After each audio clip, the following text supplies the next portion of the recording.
ময়নাগুড়ি থানার আইসি সুবল ঘোষের নেতৃত্বে গত কয়েকদিন থেকেই ময়নাগুড়ি ব্লকের বিভিন্ন জায়গায় বেআইনি গাঁজা চাষের বিরুদ্ধে অভিযান চালানো হয়। বৃহস্পতিবার ময়নাগুড়ির দমহনি 1 নং ও 2 নং গ্রাম পঞ্চায়েতের বিভিন্ন এলাকায় এবং মাধবডাঙ্গা গ্রাম পঞ্চায়েতের বিভিন্ন এলাকায় বেআইনি গাঁজা চাষের বিরুদ্ধে চালায় ময়নাগুড়ি থানার পুলিশ। ময়নাগুড়ি থানার আইসি সুবল ঘোষ বলেন, জেলা পুলিশ সুপারের নির্দেশে ময়নাগুড়ি ব্লকের বিভিন্ন এলাকায় এই বেআইনি গাঁজা চাষের বিরুদ্ধে অভিযান চালিয়ে পুলিশ প্রচুর গাঁজা গাছ নষ্ট করে সেটি আগুন ধরিয়ে দেয়। তিনি বলেন, এই কয়েকদিনে প্রায় কয়েক লক্ষাধিক টাকার গাঁজা গাছ নষ্ট করে দেওয়া হয়েছে।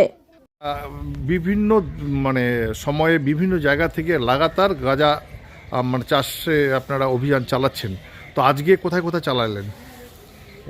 এটা আমরা কন্টিনিউ করছি। গত দুদিনে আমরা করেছি। আমরা প্রথম দিন করেছিলাম চূড়াভান্ডার জিপি, আমগুড়ি এবং রামসাই জিপিতে বেশ কয়েক লক্ষ টাকার গাঁজা আমরা যে সমস্ত বাড়িতে গাঁজার গাছগুলো হচ্ছে এবং যারা সেগুলো বাড়িতে করে সেগুলো হয়তো ইলিগালি বিক্রি করছে, সেগুলো আমরা কেটে সেগুলো ধ্বংস করে দিচ্ছি, আমরা পুড়িয়ে দিচ্ছি। কালকেও আমরা বার্নি দমনিতে করেছি, কালকেও বেশ কয়েক লক্ষ টাকার হয়েছে। আজকেও আমরা অভিযান চালাচ্ছি দমনি এবং মাধবডাঙ্গা বিভিন্ন জায়গায় যে সমস্ত গাঁজার চাষ হচ্ছে সব জায়গায় আমরা কেটে এগুলো ধ্বংস করে দিচ্ছি। এবং আমরা সবাইকে এটা বলতে চাইছি যে গাঁজার চাষ খুব ইলিগালি আছে, এগুলো যেন কেউ না করে, নয়তো আইনানুগ আমরা বন্দোবস্ত নেব।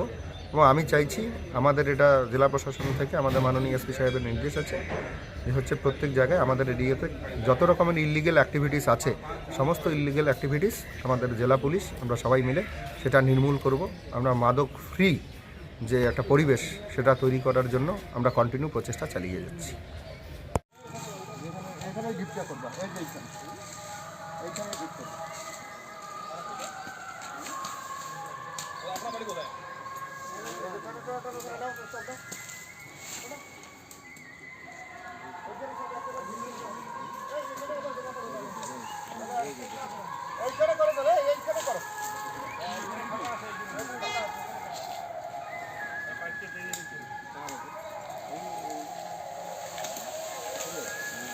বাড়ি মালিক করে যাদের জমি হবে মালিককে রাখো